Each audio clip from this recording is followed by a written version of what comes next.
ಈ ಮರ ಬಂದು ಬಹಳ ಇಂಟ್ರೆಸ್ಟಿಂಗ್ ಇರೋಂಥ ಒಂದು ಮರ. ಇದ್ರ ಹೆಸರು ಟರ್ಮಿನೇಲಿಯಾ ಟೊಮೆಂಟೋಸ. ಇದನ್ನು ನಾವು ಕರಿಮತ್ತಿ ಮರ ಅಂತ ಕರಿತೀವಿ. ಇಂಗ್ಲೀಷಲ್ಲಿ ಇದನ್ನು ಕ್ರೊಕೊಡೈಲ್ ಬಾರ್ಕ್ ಟ್ರೀ ಅಂತ ಹೇಳ್ತೀವಿ. ಇದ್ರ ಮೈ ತೊಕಡೆ ನೋಡಿದ್ರೆ ನಿಮಗೆ ಕ್ರೊಕೊಡೈಲ್ದು ಸ್ಕಿನ್ ನೋಡ್ದಂಗೆ ಕಾಣುತ್ತೆ ನನಗೆ.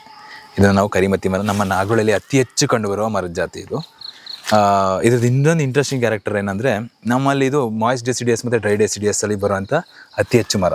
ಇದರಲ್ಲಿ ಏನಾಗುತ್ತೆ, ಒಂದು ಇಂಟ್ರೆಸ್ಟಿಂಗ್ ಕ್ಯಾರೆಕ್ಟರ್ ಏನಂದರೆ, ಗಂಟಾಗುತ್ತೆ. ಈ ಮರದಲ್ಲಿ ಗಂಟಾಗುತ್ತೆ. ಈ ಗಂಟಲ್ಲಿ ನೀರು ತುಂಬುತ್ತೆ. ಈ ನೀರನ್ನ ನಮ್ಮ ಫಾರೆಸ್ಟ್ ಡಿಪಾರ್ಟ್ಮೆಂಟಲ್ಲಿರೋ ಅಂಥ ಸ್ಟಾಫ್ಗಳು ಬೀಟ್ಗೆ ಹೋದಾಗ ಅಥವಾ ಜೇನು ಕುರುಬರುಗಳು ಜೇನು ಹಿಡಿಯೋಕ್ಕೆ ಹೋದಾಗ ಬಾಯಾರಿಕೆ ಆದಾಗ ಈ ನೀರನ್ನ ಹೊಡೆದು ಕುಡಿತಾರೆ. ನಾವು ಎಳ್ನೀರು ಕುಡ್ದಂಗೆ ಇರುತ್ತೆ. ಇದು ಭಾಳ ಒಳ್ಳೆಯದಿದು. ಏನಂದರೆ ಮೆಡಿಸಿನಲ್ ಪ್ರಾಪರ್ಟಿ ಬಂದು ಹೊಟ್ಟೆಲಿರೋ ಅಂಥ ನೋವು, ಇಂಟೆಸ್ಟೈನಲ್ ಪ್ರಾಬ್ಲಮ್ ಇತ್ತು ಅಥವಾ ಹೊಟ್ಟೆ ನೋವು ಇತ್ತು ಅಂತಂದರೆ ಭಾಳ ಉಪಯೋಗ ಆಗುತ್ತೆ ಇದು. ಮತ್ತು ಮೇಜರಾಗಿ ಏನಕ್ಕೆ ಅದು ನೀರು ತುಂಬುತ್ತೆ ಅಂದರೆ, ಈ ಫೈರ್ ಆದಾಗ ತನ್ನ ಇದನ್ನು ಪ್ರೊಟೆಕ್ಟ್ ಮಾಡ್ಕೊಳ್ಳೋಕ್ಕೆ. ನೋಡಿ, ರಫ್ ಬಾರ್ಕಿಂಗ್ ಇದೆಯಲ್ಲ, ಇದೆಲ್ಲ ಅಡಾಪ್ಟೇಷನ್ ಮೆಕ್ಯಾನಿಸಮ್ಸ್. ಇದು ರಫ್ ಬಾರ್ಕ್ ಬಂದಿರೋದು, ಬೆಂಕಿ ಬಂದ್ರೂ ಬರೀ ಈ ಬಾರ್ಕ್ಗೆ ಹೊಡೆಯುತ್ತೆ, ಒಳಗಡೆ ಹೋಗದೇ ಇರೋಂಗೆ. ಇನ್ನೊಂದು, ಒಳಗಡೆ ನೀರು ತುಂಬಿರುತ್ತೆ.